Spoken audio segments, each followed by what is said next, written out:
쓸모아. 하나 디펜스가 2일 K9 자주포가 호주 육군 자주포 획득 사업에 단독 후보 기종으로 선정되었다고 밝혔습니다.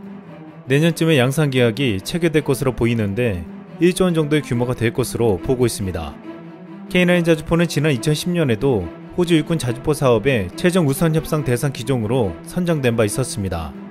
하지만 호주 정부가 2012년 국방 예산 삭감을 이유로 자주포 사업을 중단하면서 K9 자주포 수출이 무산되었습니다.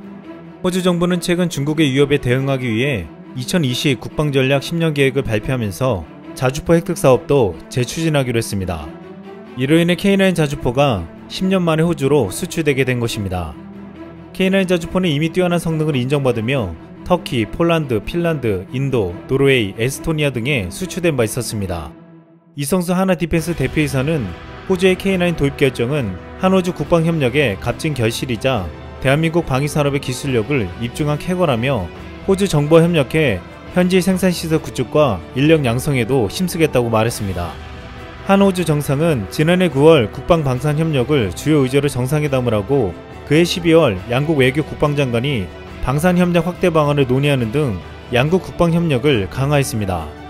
이같이 호주가 한국과 협력을 강화하는 이유는 최근 남중국해로 진출하는 중국을 의식한 것도 있지만 일각에서는 인도네시아 때문이라고 보고 있습니다. 전통적으로 호주의 적국은 인도네시아로 여겨져 왔습니다. 19세기 호주 지역이 영국의 식민지로 있었을 당시에 호주 지역으로 많은 인도네시아인들이 노동자로 이주해왔습니다. 하지만 호주 내에서 인도네시아 노동자들은 심한 차별을 당하고 심지어 탄압까지 받았습니다. 20세기 중반에 호주는 영국에서 독립했지만 백호주의 정책으로 아시아인들의 이민을 금지했습니다. 인도네시아도 네덜란드로부터 독립했지만 인도네시아가 소수 민족들을 탄압하고 동티모르를 강제 합병하면서 호주는 반발했고 양국 간의 수교도 없이 긴장감이 높아졌습니다. 인도네시아는 이 같은 호주를 견제하기 위해 병력을 증강하기도 했습니다. 호주와 인도네시아가 가장 첨예한 갈등을 일으킨 곳은 동티모르였습니다. 인도네시아인들은 호주가 오래전부터 동티모르를 탐내었다고 믿고 있었습니다. 인도네시아 호주는 동티모르 동쪽 해안과 호주 대륙 사이로 뻗쳐있는 거대한 유전을 놓고 각축을 벌여왔습니다. 이곳은 세계에서 가장 매장량이 많은 23곳 중 하나로 바유 우단 지역 매장량만 190억 달러, 하나로 230조 원 규모에 달했습니다.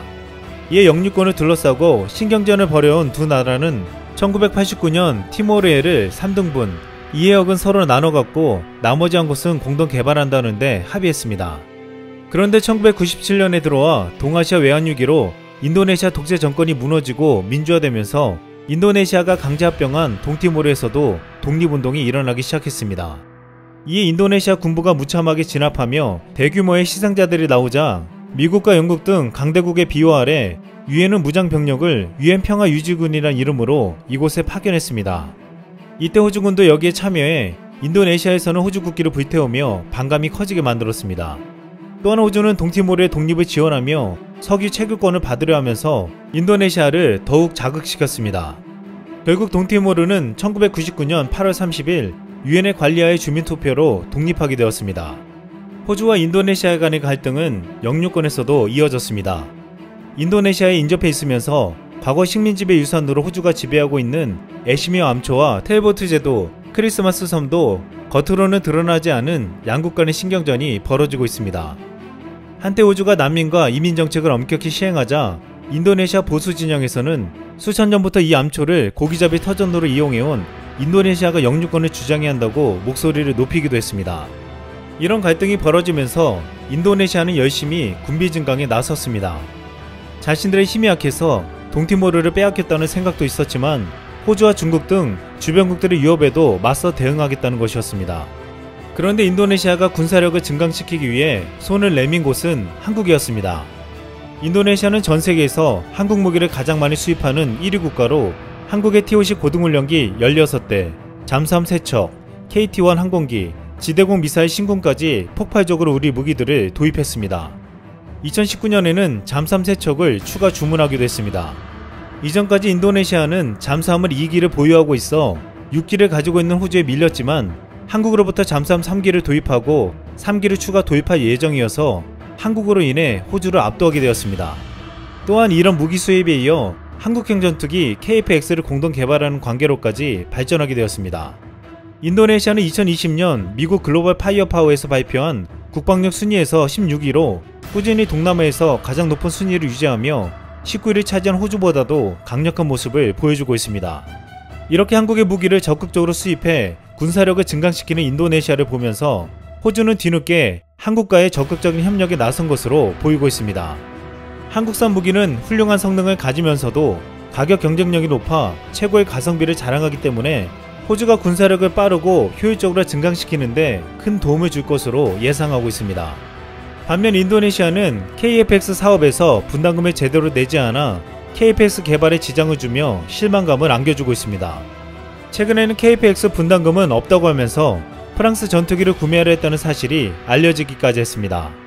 이제 인접국 호주에게 무기를 수출하는 한국의 행보에 인도네시아는 긴장하지 않을 수 없을 것으로 보이고 있습니다. 국내 일각에서는 오래전부터 신뢰를 잃은 인도네시아에게 더 이상 무기를 팔지 말라는 목소리까지 나오고 있습니다. 한국의 무기는 앞으로 아시아를 넘어 호주, 유럽 등 전 세계에 수출되며 그 위력을 더욱더 드러낼 전망입니다. 그런데 10년간 230조를 쏟아부어 군 현대화를 이루겠다는 호주의 계획에 의문이 제기되는 부분이 있습니다. 섬날에는 호주가 군함이나 전투기가 아닌 K9 자주포와 레드백 장갑차 등 육군 전력을 강화하는 것 때문입니다.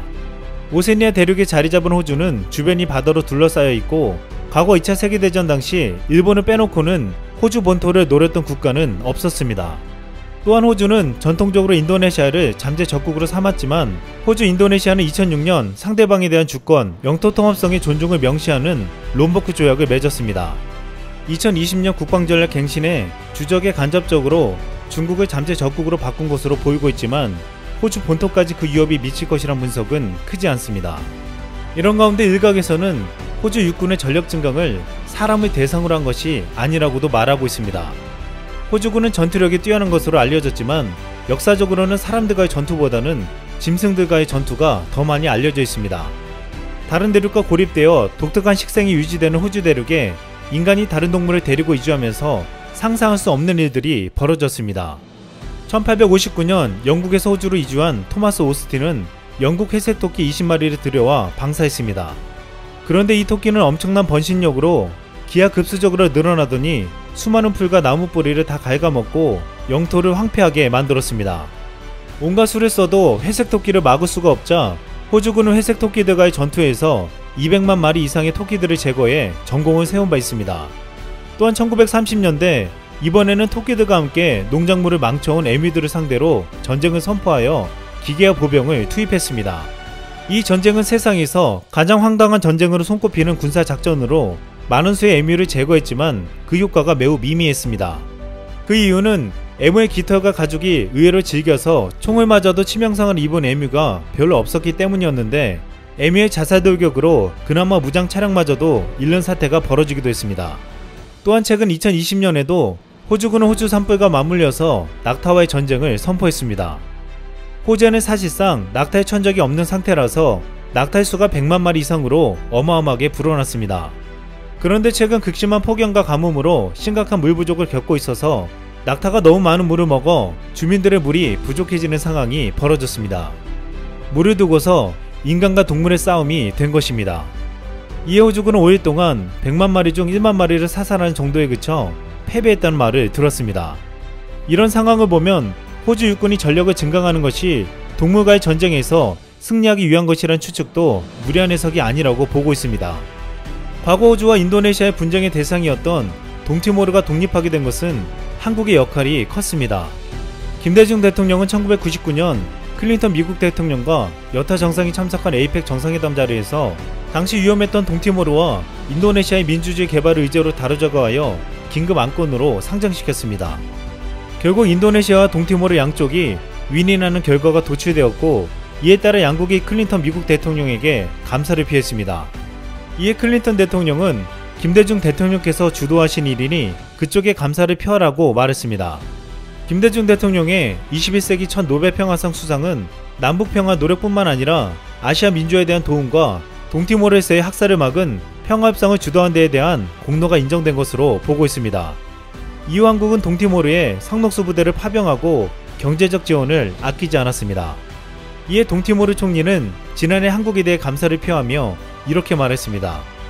한국은 지난 20년간 동티모르에 시간과 돈만 지원해 준 것이 아니라 사랑도 줬다. 이상 쓸멍이었습니다.